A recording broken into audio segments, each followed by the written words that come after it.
The Citizens Reporter has found that the Maplewood City Council has actually, in the last month of June 2010, has violated the open meeting law on 3 separate occasions.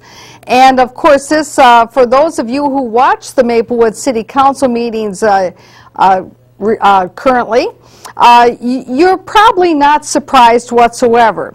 Some of the adjectives that I have heard used with regard to the current council that we have now in Maplewood is arrogant, disdainful of citizens, and just not engaged. And so, of course, with all of those adjectives in mind, it's not surprising that there have been violations of the open meeting law, and that the elected officials are either oblivious or could care less.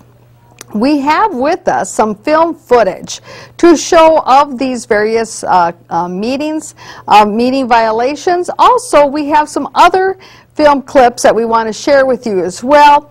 And as usual, we'll show a few film clips, we'll give some commentary, and then we'll come back.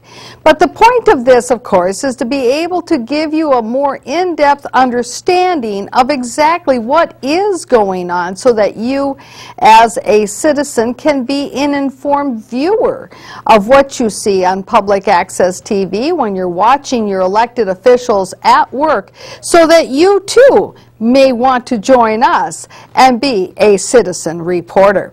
So let's get started with our film footage. We have about 30 clips. We may not make it to all of them, but at least let's take a stab at it and see how far we can get. So let's get going with our first film clips, and this, of course, I believe is from the recent City Council meeting in June. Let's take a look. With our Economic Development Authority, and we have 3 different things that we're being asked to speak about. And Mr. Nephew? Yeah, I have a procedural question on these items related to the EDA. I'm just wondering, are we doing these as the City Council, or do we adjourn as City Council and enact these things like establishing bylaws as the EDA? Now, of course, this is the City Council meeting from June 14th, 2010. And let's back up a step so that you can understand where we are at the meeting.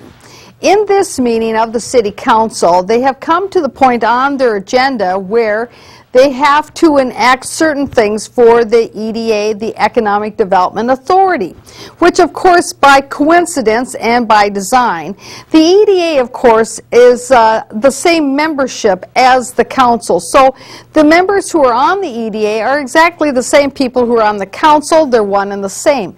But they are 2 distinct bodies, and the EDA was created by ordinance by the City Council.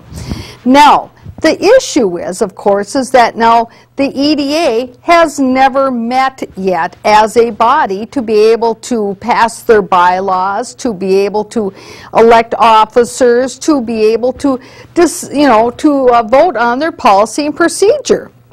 And so at this meeting, council meeting on the agenda, they have listed on the agenda that these are the things that the council needs to take care of for the EDA body.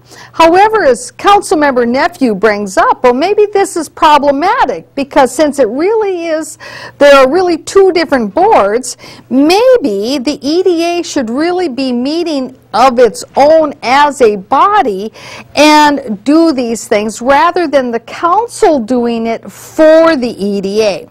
Now, I think Councilmember Nephew is correct in that it's a separate body. It should meet separately, that the council should not be enacting things for a body it isn't at that time.